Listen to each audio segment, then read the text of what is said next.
Assalamualaikum warahmatullahi wabarakatuh, teman-teman. Di sini kita akan mengerjakan tugas praktikum 2 dari Dr. Penggali MR Rambang MKOL. Perkenalkan dulu, nama saya yaitu Doni Firmansyah dengan NIM 2510901154. Yang pertama yaitu buka Gemini.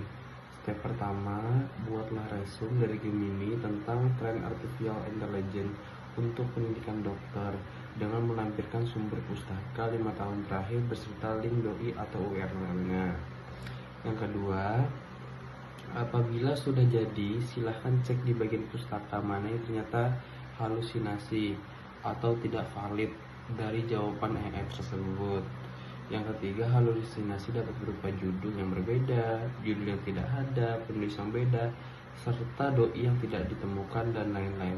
Intinya itu ya teman-teman, kita tuh tidak bisa menjadikan AI itu patokan kita untuk mencari jawaban, karena AI itu hanya berbasis data dan juga pola, pasti memiliki yang namanya kekurangan. Oke, baiklah.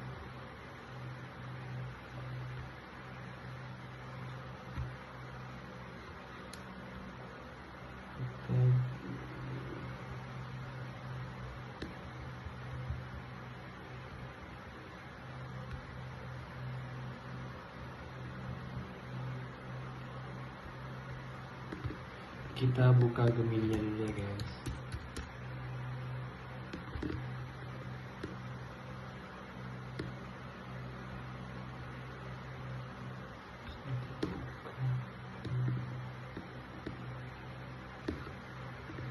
Baik, ini tampilan pertama dari Gemini.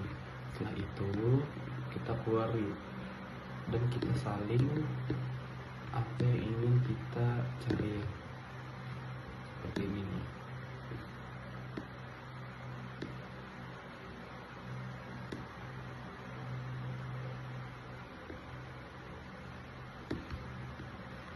Kita salin.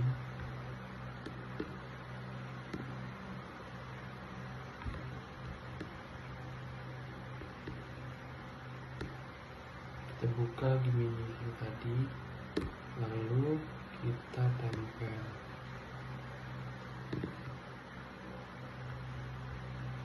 Dan kita cari ya teman-teman.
Baik, kita cari.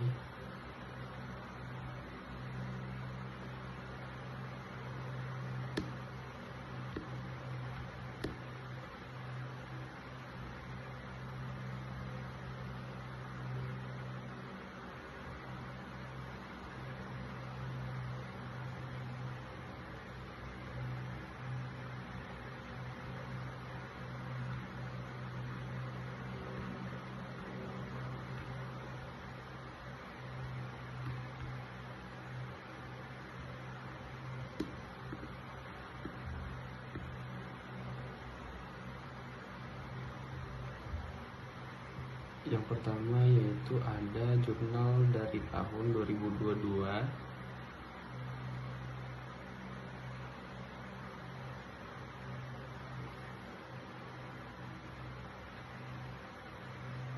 Artikel in Medical Education Across National Need Assessment.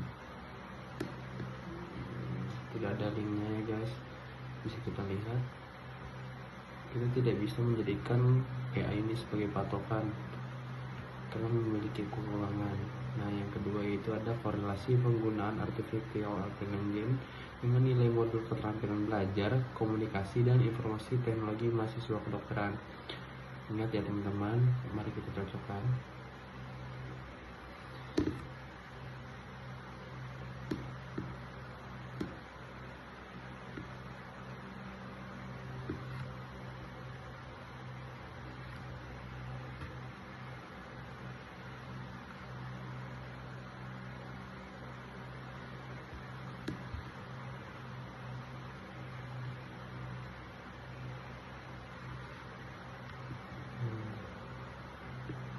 Bisa dilihat ya teman-teman, dengan judulnya tetap sama, korelasi penggunaan kecerdasan buatan dengan nilai modul keterampilan belajar, komunikasi dan informasi teknologi mahasiswa kedokteran, diterbitkan 14 April 2025. Oke.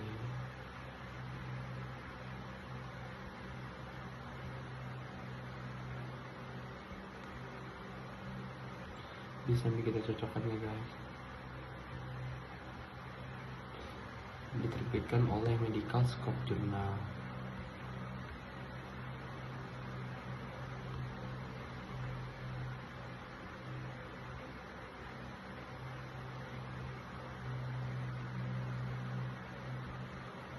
Oke, ini valid.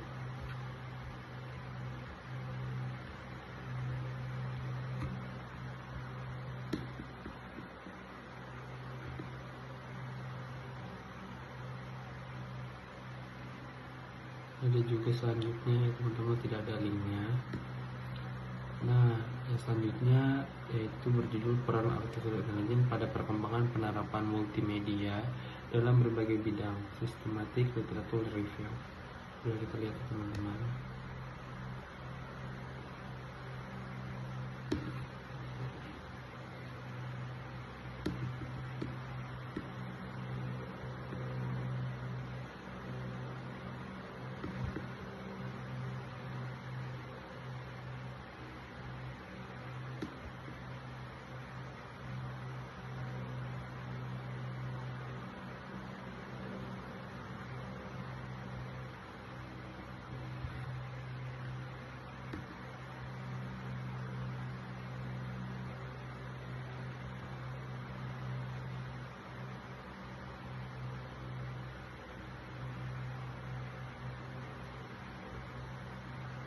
Boleh kita salin dulu.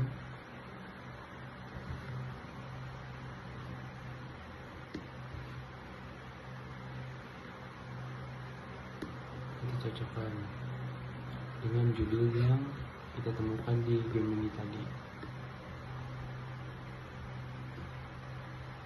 Peran artificial intelligence pada perkembangan penerapan multimedia dalam berbagai bidang, systematic literature review. Diterbitkan pada tahun 2025, Jurnal Rekayasa Sistem Informasi dan Teknologi. Ini ada 2025.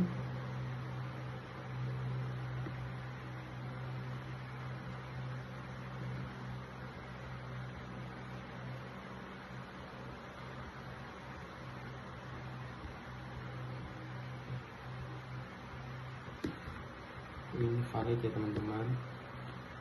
Nah, selanjutnya yaitu dengan judul pemanfaatan kecerdasan buatan sebagai alat bantu diagnosis di bidang kesehatan, literatur review tahun 2025, Jurnal Kedokteran Universitas Lampung, Unila ya teman-teman. Kita salin dulu.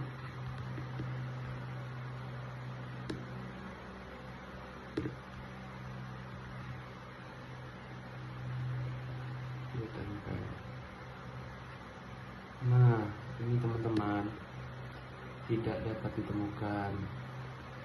Kasusnya seperti yang pertama tadi ya teman-teman. Kalau untuk yang ini itu kita tidak dapat membuka linknya, atau bisa disebut tidak valid teman-teman. Kalau untuk masalah yang di atas tadi itu memang tidak ada linknya, dan kita tidak bisa berpatokan pada jurnal-jurnal yang seperti itu teman-teman. Baik,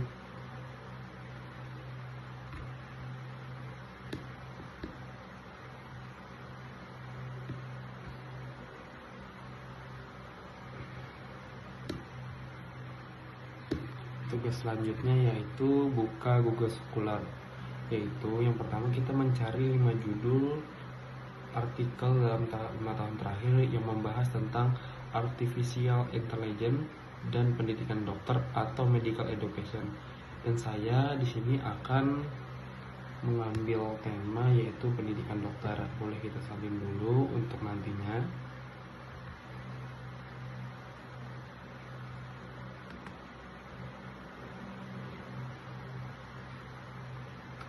Setelah kita salin, nanti bakal kita cari. Dan 5 artikel tadi itu pastikan ya teman-teman dari 5 tahun yang terakhir. Nah, setelah itu kita akan melakukan download artikel PDF tersebut dalam satu folder. Baik, kita akan ke Google Scholar. Nah, setelah kita menyalin format kata untuk dicari di Google Scholar, mari kita tempel di Google Scholar.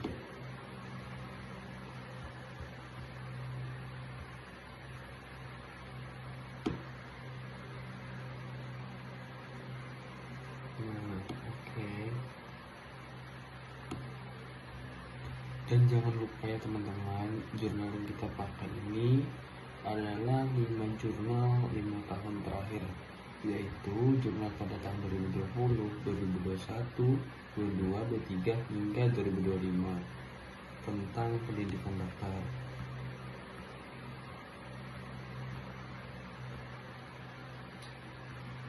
Boleh kita lihat teman-teman, sangat banyak pilihan. Kita bisa buka ke halaman kedua. Sangat banyak teman-teman ya pilihan. Jadi kita akan memilih 5 jurnal tentang pendidikan dokter dari 5 tahun sebelumnya. Oke.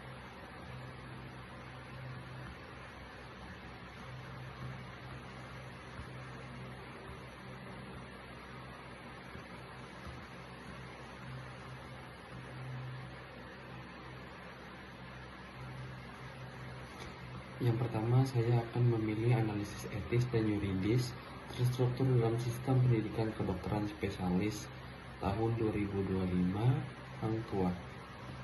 Nah, kita bisa mengecek dengan mengutip, yaitu melihat dengan daftar pustaka yang ada di ini.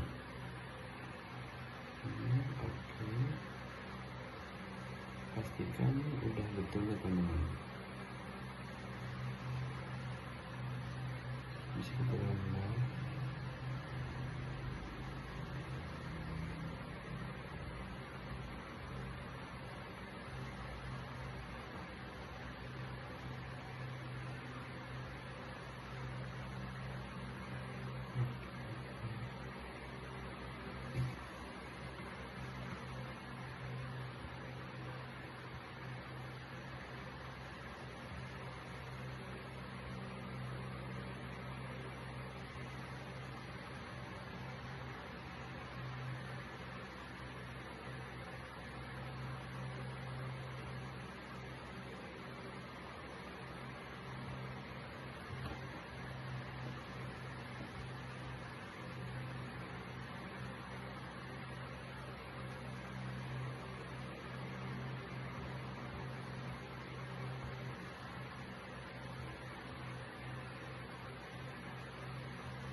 Yang kedua yaitu tinjauan etik dalam pelaporan dan penindakan kasus perundungan di pendidikan dokter tahun 2024 UGM. Kita lihat data pustaka dulu ya teman-teman, apakah betul tahun 2024. Oke, betul.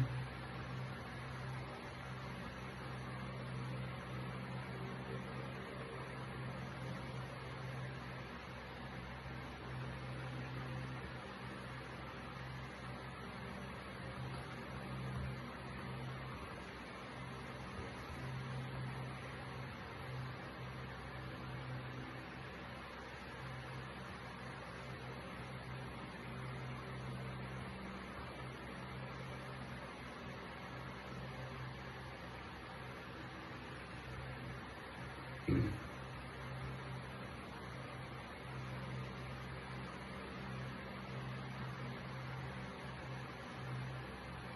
ketiga yaitu desain kurikulum pendidikan dokter Fakultas Kedokteran baru. 10 pertanyaan headline dari pustaka tahun 2024. Kutip dulu ya teman-teman. Tahun 2024 tentang desain kurikulum pendidikan kedokteran Fakultas Kedokteran baru. 10 pertanyaan headline Jurnal Studi Edukasi Integratif. Baik.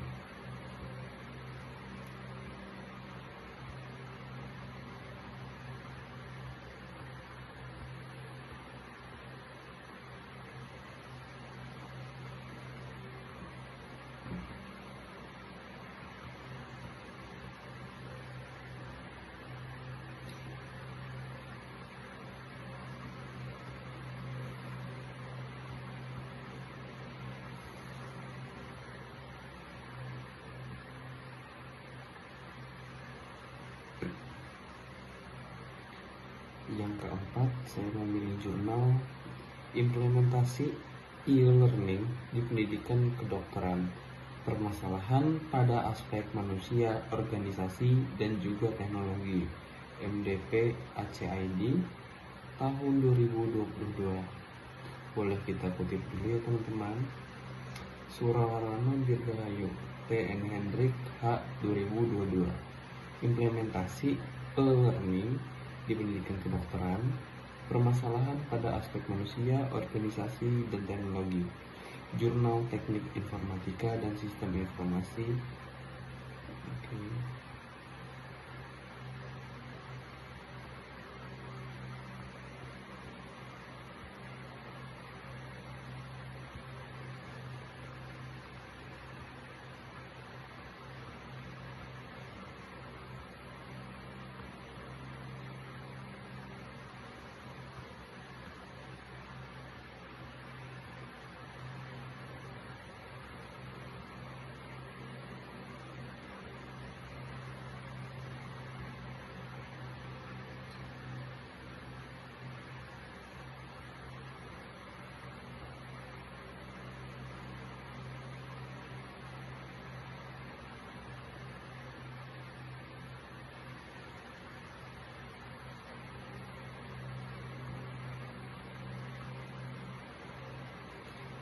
Yang kelima yaitu urgensi pengembangan kurikulum pendidikan dokter di era digitalisasi layanan kesehatan ONS ACID tahun 2023, dan juga dapat kutip terlebih dahulu.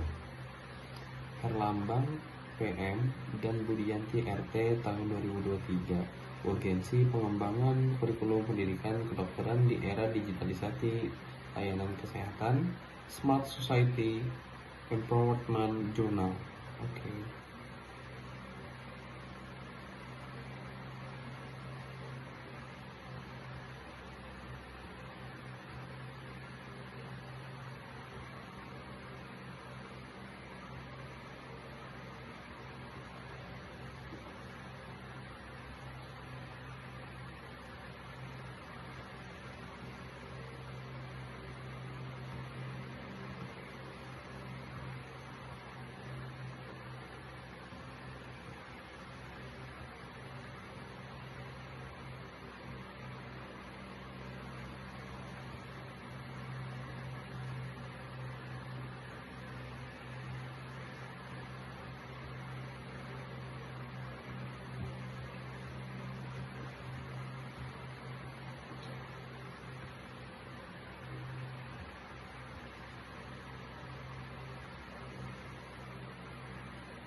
Oke, setelah kita mendapatkan jurnal tentang pendidikan dokter dengan syarat 5 tahun terakhir, kita akan menggabungkannya ke dalam satu folder.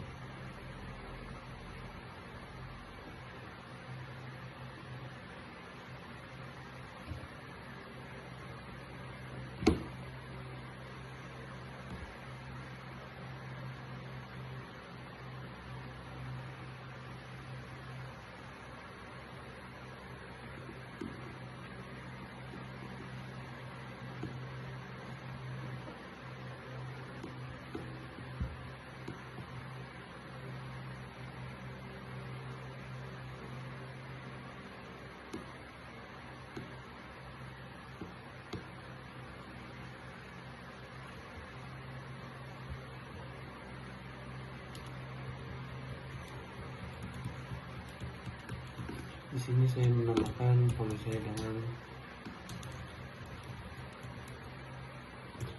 tugas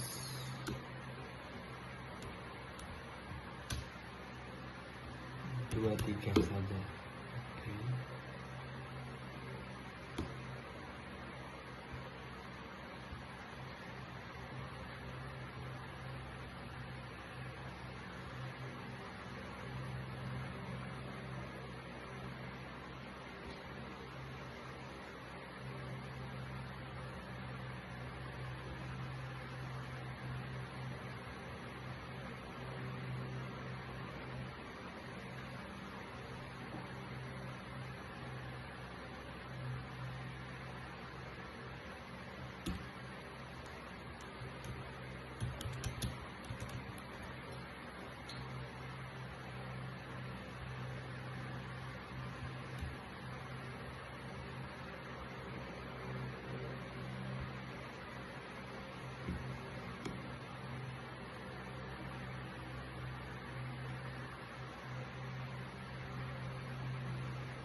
Kalau terjadi kesalahan, teman-teman kita pindah ke iPad saya saja, atau bisa kita ke Drive.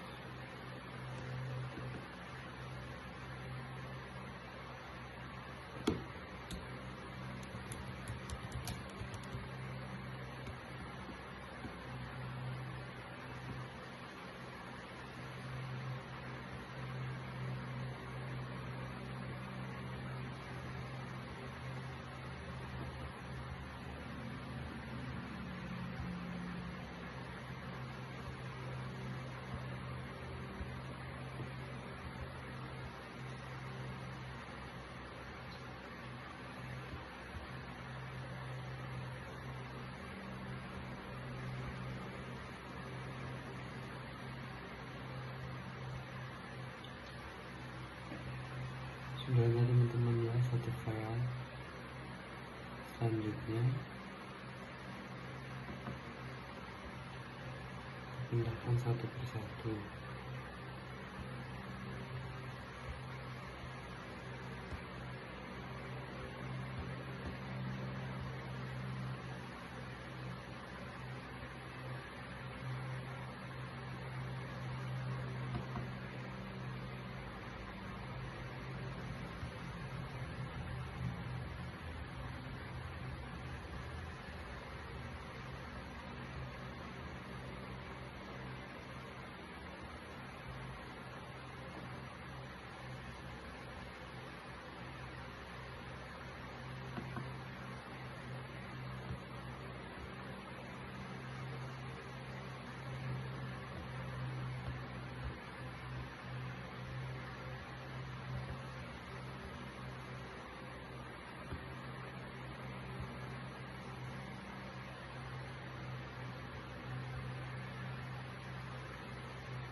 Dan kita akan cek sekali lagi teman-teman, apakah benar-benar sudah tersimpan dan tidak terjadi kesalahan dari 5 jurnal yang kita simpan tadi.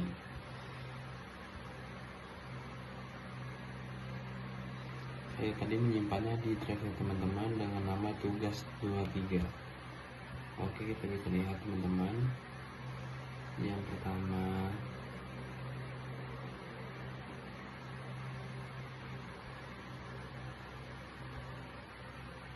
oke. Yang kedua,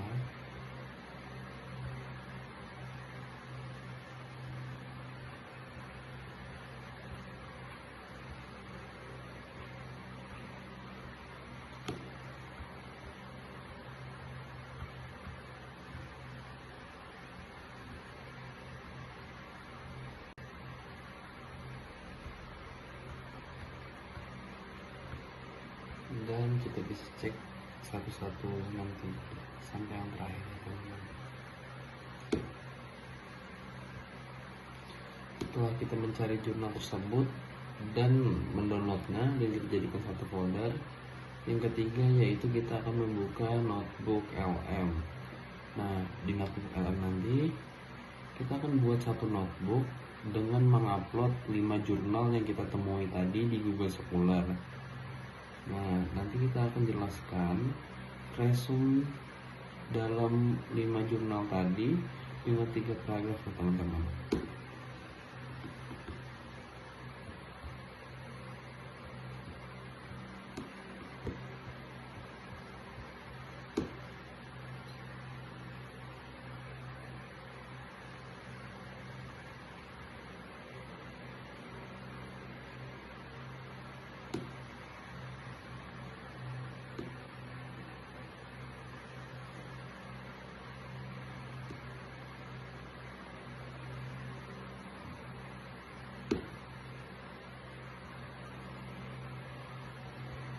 Ini tampilan pertamanya teman-teman, boleh kita baca dulu. Kalau Anda setuju silahkan checklist dan klik OK. Buat notebook baru. Nah teman-teman, di notebook LM ini kita bisa langsung berbagi link, teks atau dari Google Workspace atau Google Drive kita. Kita lihat tampilannya teman-teman. Ini ada ringkasan audio, ada ringkasan video, membuat data pikiran, membuat pertanyaan juga bisa pastinya, laporan, kartu tanya jawab dan juga kuis.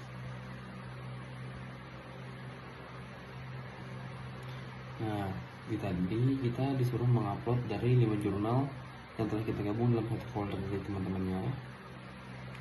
Yaitu kita bisa mengklik di bagian tengah ini ya, upload sumber. Ingat, kita akan mengambil dari Google Drive itu tadi.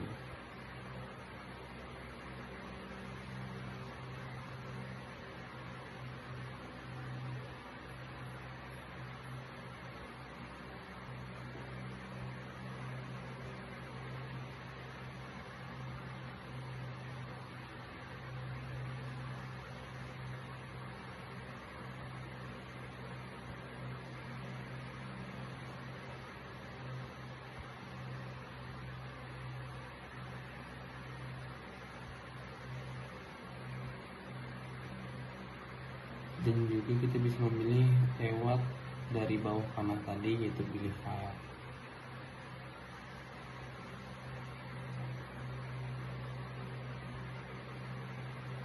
Nah, ini teman-teman ya. Ingat tugas kita tadi bernama tugas 23. Ya, teman-teman. Checklist 5-5-nya.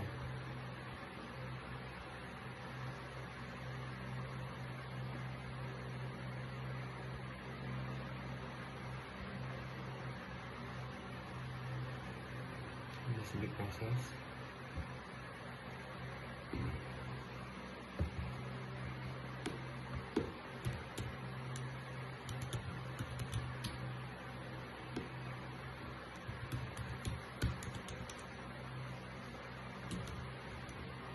Setelah itu kita akan menyuruh dari notebook LM ini untuk membuatkan ringkasan ya teman-teman, ringkasan dari 5 jurnal yang kita temui tadi. Dengan format buatkan ringkasan dari jurnal di samping, tinggal kita pilih dengan bahasa SMA, dengan bahasa anak-anak, atau dengan bahasa yang menurut kalian bisa disampaikan ke suatu yang ingin dituju. Di sini saya memilih dengan bahasa orang umum atau non medis.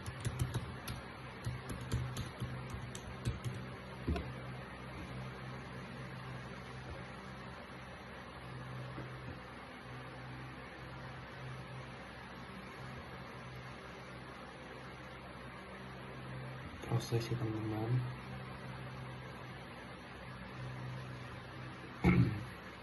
Nah, ini sudah keluar ya teman-teman, sangat banyak sekali.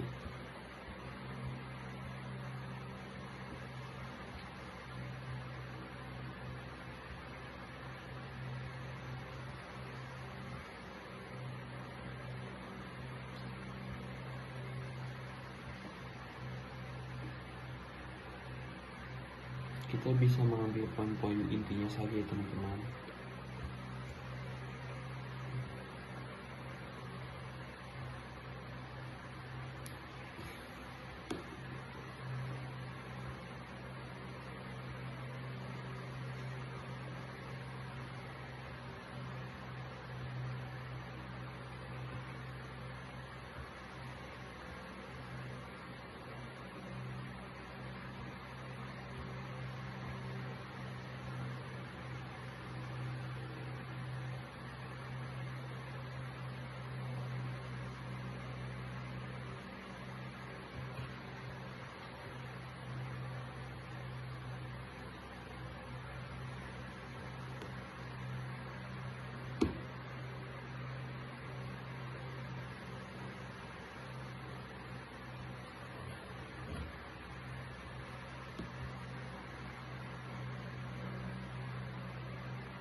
Nah, di sini saya akan menjelaskan dari 3 resume tersebut dari 5 jurnal yang setelah saya dapat, yaitu dalam upaya meningkatkan pelayanan kesehatan dan mengatasi kekurangan serta distribusi dokter yang tidak merata di Indonesia sekarang, pemerintah mengizinkan pembukaan fakultas kedokteran yang baru.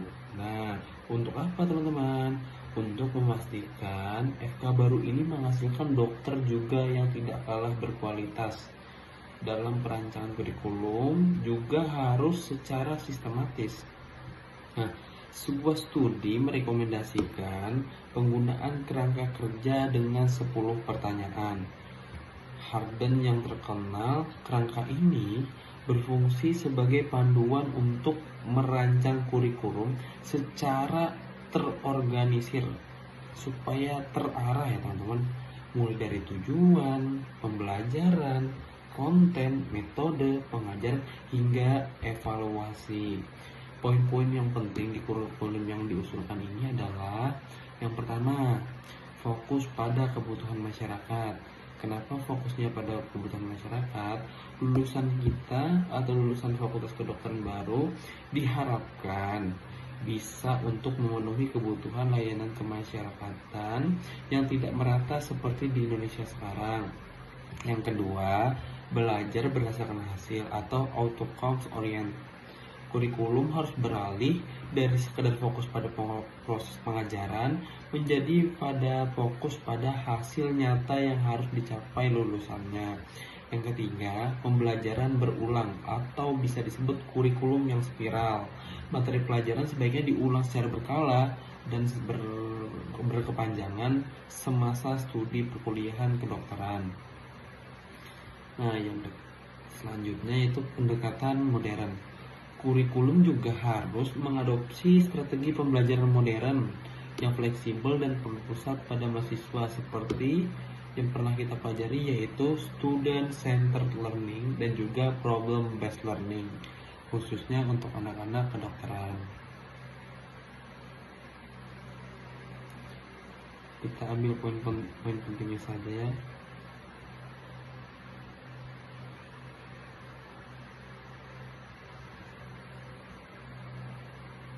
Yang kedua, tantangan di era digital dan e-learning. Nah, layanan kesehatan ini memasuki era digitalisasi ya teman-teman, di mana teknologi seperti telemedicine, realitas virtual atau VR, dan kecerdasan buatan AI digunakan secara masif ya teman-teman. Oleh karena itu, kurikulum pendidikan dokter juga wajib dikembangkan agar mahasiswa tahu dan mampu memanfaatkan teknologi ini agar mahasiswa kedokteran itu tidak berpacu pada mesin pencari, agar mencetak dokter yang kompeten dan juga bisa memberikan diagnosis yang tepat dan juga bisa memberikan empati dan rasa kasih kepada pasien. Beda halnya dengan mesin pencari, karena mesin pencari ini ya teman-teman hanya bisa mencari diagnosis tanpa memahami perasaan pasien kita, begitu teman-teman. Isu dalam penerapan e-learning, dalam kasus penerapan sistem e-learning, pembelajaran secara daring atau tidak langsung di salah satu fakultas kedokteran, meskipun teknologi dapat mendukung kebijakan baru seperti Merdeka Belajar Kampus Merdeka, evaluasi menunjukkan masih banyak aspek yang perlu ditingkatkan. Yang pertama, aspek manusia atau mahasiswanya teman-teman.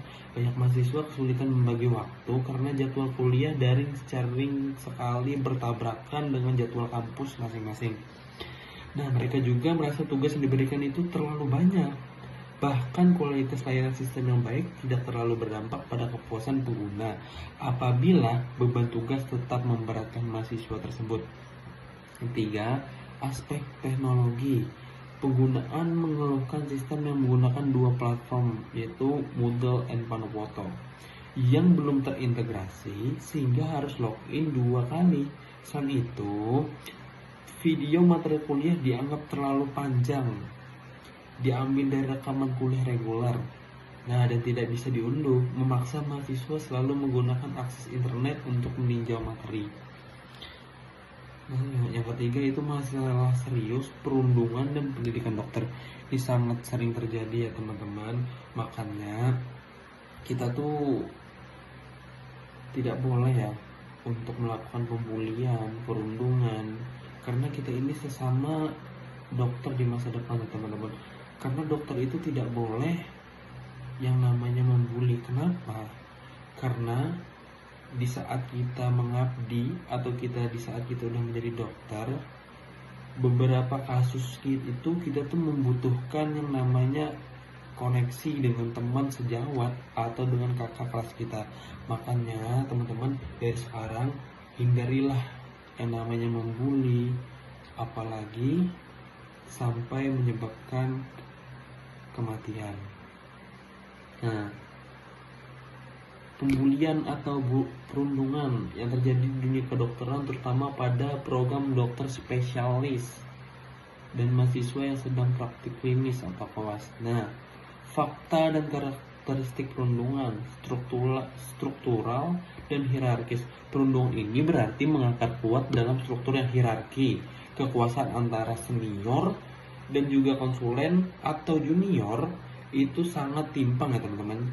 Nah, yang selanjutnya itu pelaku perundungan paling banyak yaitu adalah konsulen dengan nilai 43,1% dan residen senior sebanyak 30,7%. Nah, bentuknya juga perundungan ini seringkali sistematis teman-teman dan berupa kekerasan simbolik, tidak terlihat memang secara fisik ya. Contohnya termasuk memberikan beban kerja yang berlebihan dan tidak masuk akal. Nah, intimidasi verbal, tidak secara fisik ya teman-teman. Nah, pelecehan psikologis, eksploitasi tenaga kerja, praktik ini seringkali dinormalisasikan dan dianggap bagian dari ujian ya teman-teman, atau ketahanan atau juga pendewasaan. Padahal ini sangat berbahaya bagi mental mahasiswa kedokteran. Dampaknya apa? Dampaknya perundungan ini mengancam kesehatan mental tadi ya teman-teman. Nah, dapat juga menyebabkan stres yang kronis, depresi, burnout, dan juga yang paling kita tidak harapkan adalah bunuh diri. Pelanggaran etika dan hukum, perundungan secara sistematis melanggar prinsip yang pasti yaitu medis utama termasuk non-maleficence yang tidak membahayakan, kewajiban untuk tidak melakukan tindakan yang merugikan orang lain baik fisik maupun psikologis. Nah, yang kedua itu keadilan teman-teman, justice. Setiap peserta didik itu berhak mendapat perlakuan yang adil dan kesempatan pelatihan yang setara tanpa adanya ketimpangan tadi teman-teman. Respect for person, menghormati secara individu. Residen berhak dihormati martabat dan otonominya. Meskipun Kode Etik Indonesia Kodeki telah mengatur larangan perundungan secara jelas ya teman-teman, itu sudah sangat jelas. Aturan dari perguruan tinggi dan rumah sakit seringkali masih belum tegas. Nah, ini poinnya teman-teman, membuat para korban, terutama koas dan residen, kesulitan mendapatkan perlindungan dari perundungan dari senioritas yang ada ya teman-teman. Solusi yang diperlukan apa? Solusinya itu yang pertama, sistem pelaporan yang aman. Bagaimana itu? Sistem pelaporan yang aman yaitu dengan memberikan sistem pelaporan yang sifatnya rahasia dan terpercaya bagi korban. Korban percaya untuk menyampaikan apa yang dia rasakan tanpa rasa takut. Yang kedua, penegakan sanksi yang tegas. Nah, memberikan sanksi yang sangat tegas bagi pelaku pembulian atau perundungan. Yang ketiga, penguatan etika. Memperkuat pendidikan nilai-nilai etika, profesionalisme, dan kesetaraan dalam kurikulum kedokteran. Begitu ya teman-teman. Nah, tentang pendidikan dokter ini sangat kompleks teman-teman. Kita tidak hanya untuk menangani pasien, tetapi kita juga harus menjaga etika kita kepada atasan kita dan juga bawahan kita. Kenapa? Karena itu tadi teman-teman, di dunia kedokteran nantinya kita itu sangat membutuhkan yang namanya koneksi. Nah, bagaimana kita dapat berkoneksi sedangkan kita aja mencari permusuhan dengan cara melakukan perundungan, pembulian kepada senior kita dan juga junior kita. Begitu teman-teman, mungkin itu saja yang dapat saya sampaikan. Salah kita mohon maaf. Assalamualaikum warahmatullahi wabarakatuh teman-teman.